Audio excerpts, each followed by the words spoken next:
Ei, você já conhece o Centro Cultural João Fona? Eu me chamo Marlos Douglas, natural da cidade de Santarém, estudante do curso de Arqueologia e convido você a conhecer um pouco sobre o Centro Cultural João Fona. Vem comigo!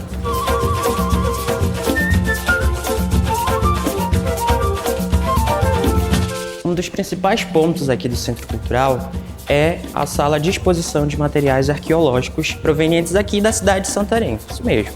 A gente tem diferentes materiais de diferentes tamanhos, de diferentes formas e diferentes materialidades do que é feito, como são feitos.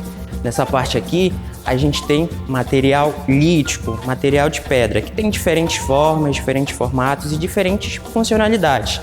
Seja para bater, seja para cortar, seja para ou só para decoração. Desse lado aqui, a gente tem o que, as famosas caretinhas, ou aquilo que a gente encontra no nosso quintal, quando a gente está andando pela praia aqui na frente da cidade, ou quando a gente está no sítio, quando a gente está viajando pela região e a gente acaba encontrando essas que a gente chama de caretinha, que na verdade fazem parte de um objeto maior, de um vaso, de o que a gente conhece como urna, e podem ter diferentes tamanhos, diferentes formas, como a gente pode ver aqui. Desse lado, a gente tem vasos maiores, com diferentes formas e diferentes funcionalidades. Uma das principais funcionalidades desses vasos eram o que a gente conhecido como urnas funerárias. Eram locais onde a gente enterrava, os entes queridos das pessoas. Então, hoje a gente tem uma principal diferença em que a gente enterra os nossos parentes de paletó, gravata, dentro de um caixão.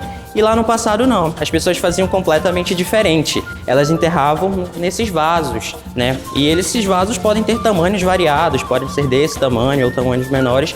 E isso conta pra gente como essas pessoas eram enterradas. Será que elas eram enterradas inteiras? Será que elas passavam por outros processos? E a partir da análise desses vasos, a gente consegue entender um pouco sobre como era a prática funerária desses grupos, ou seja, como eles enterravam os seus mortos. E aqui a gente tem vários outros exemplos, de uma cerâmica muito mais simples, mas que não deixa de ser importante, viu? A gente tem de tamanhos diferentes e que tinham finalidades como para colocar água, para comida, para guardar alguma semente, como a gente guarda hoje nos potes de Tupperware, Então esse aqui eram os Tupperware dos nossos grupos passados, os chamados Tapajós. E aqui, desse lado, a gente tem um vaso muito mais elaborado, muito mais bonito, que é um vaso cariátides, que ele tem diferentes funcionalidades, mas a principal era que servia ali para ritos funerários, ou algo do tipo. Lendo histórias sobre esses grupos, a gente consegue entender um pouco sobre como funcionava a religião dessas pessoas. A gente pode ver que aqui embaixo a gente tem uma espécie de tripé, e em cima a gente tem três pessoinhas, três antropomorfos. E logo em cima a gente tem os zoomorfos, ou seja, representações de animais, como o urubu-rei ou então outros passarinhos. Sabe aquele teu parente que diz, olha, ele é filho do boto? Então, é mais ou menos o que a gente vê aqui, na representação desses vasos, na decoração desses vasos. O que a gente pode ter aqui são chamados antropomorfos e zoomorfos. E o que são antropomorfos? São representações da pessoa, da pessoa humana, e zoomorfos são representações de animais, da fauna, e a gente também tem um pouquinho mais difícil, que são os antropozoomorfos, que são pessoas em processo de transformação. Igual aquele teu tio, quando sai da festa e de lá já pula na água e vira o boto. E aqui a gente tem fragmentos diversos, diferente das caretinhas, e essas caretinhas elas podem ser de sapo, de pessoas, de peixe. Eles representavam aquilo que eles viam, na fauna. Eu tô vendo um peixe legal, então eu vou representar na minha cerâmica. Eu tô vendo um veado legal, então eu vou representar na minha cerâmica. Enfim, o que a gente faz hoje, hoje em dia. E aqui a gente tem as famosas estatuetas, as estátuas.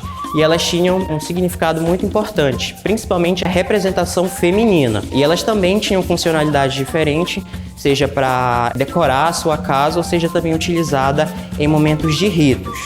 Aqui a gente tem outros exemplos de vasos, de vasilhas. Com certeza não é aqui que eles faziam as feijoadas ou qualquer coisa do tipo.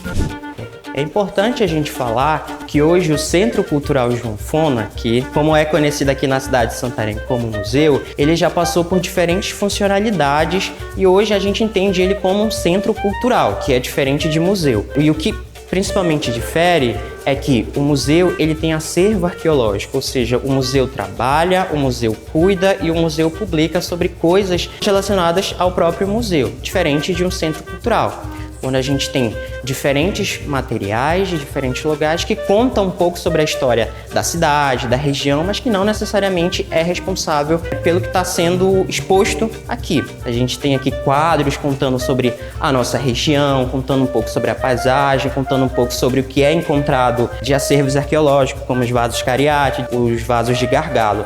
Então aqui a gente tem um local que guarda, né, um pouco sobre a história da cidade, nesse caso da cidade de Santarém. Então não foge de um centro cultural ser um local de exposição, um local de conhecimento, um local onde eu venho para entender um pouco sobre o que acontece tanto na minha região quanto fora da minha região.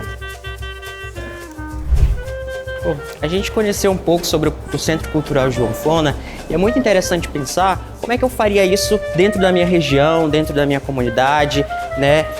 Sei lá, eu encontrei uma caretinha, eu encontrei um vaso e como isso pode agregar na história da minha cidade, como é que eu posso montar um centro cultural dentro da minha cidade. Isso é muito legal de pensar, porque assim eu ajudo a contribuir com a história da minha localidade, aonde eu nasci, aonde eu cresci, aonde eu convivo e de como isso é muito importante para passar para as gerações futuras, porque o papel do centro cultural também é contar um pouco sobre a nossa história, de como a gente deve preservar a nossa história e contar para as gerações futuras. E se você ficou curioso ou interessado sobre como montar um centro cultural ou sobre dúvidas de eu encontrei uma caretinha, eu encontrei uma estatueta, eu encontrei pedaços de um vaso, o que eu faço?